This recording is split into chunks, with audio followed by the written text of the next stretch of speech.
Hey there, it's Roger McDonald from rogermcdonald.net, creating powerful leaders in life, work, business, community. Welcome back. Today I'm going to be talking about the visual modality. So what's a modality? A modality is one of our senses. So we have the seeing modality, the hearing modality, the feeling modality, the smell modality, the taste modality, and a lot of little other ones. But there's five main modalities that people have, you and I have as human beings.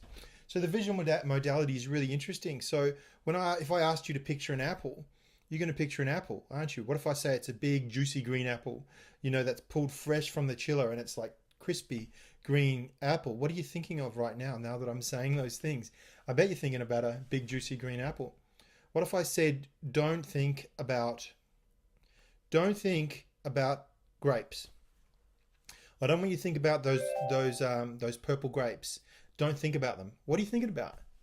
Remember what I said, the subconscious mind can't process a negative. So you're actually thinking of those big, juicy purple grapes, which when you pull them out of the chiller or the fridge, they're like delicious. And when you put them in your mouth, it's like they're cold.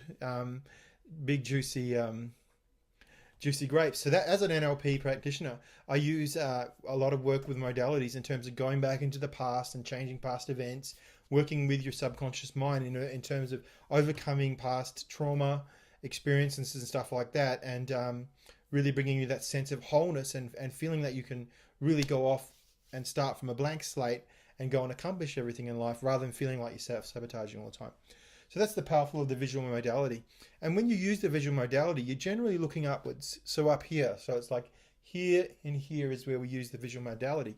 So if I were to ask you to remember what the color was of your first car, I guarantee your instinct is to start kind of looking up. Why? Because you're trying to remember the color of your first car.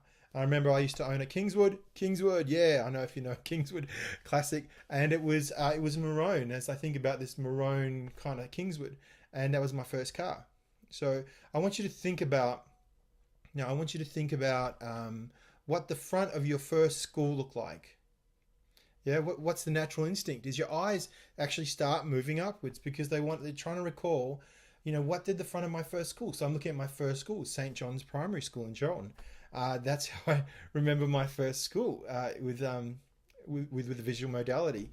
So it's very powerful, and the tendency, because your brain we all have the same brain, is the visual modality is up here. So if you ever talk to somebody and you ask them a question and then they automatically start looking up, then you get a sense that that person is actually a very visual person, and they like visual words like bright, colorful. It was glaring. Like they're a very visual person, so they'll like pictures better. They'll want to see pictures. They'll love the picture of something. That's a very visual person. Very visual people can tend to be very direct sometimes, and very bubbly and very friendly people, because they're always up there. It's the big picture thinkers. They're visionaries. The vision comes from visual. The word visionary comes from the word vision, and it's a similar word to the word visual. So it's all about looking upwards and having a sense of where you want to go in your life, having a vision.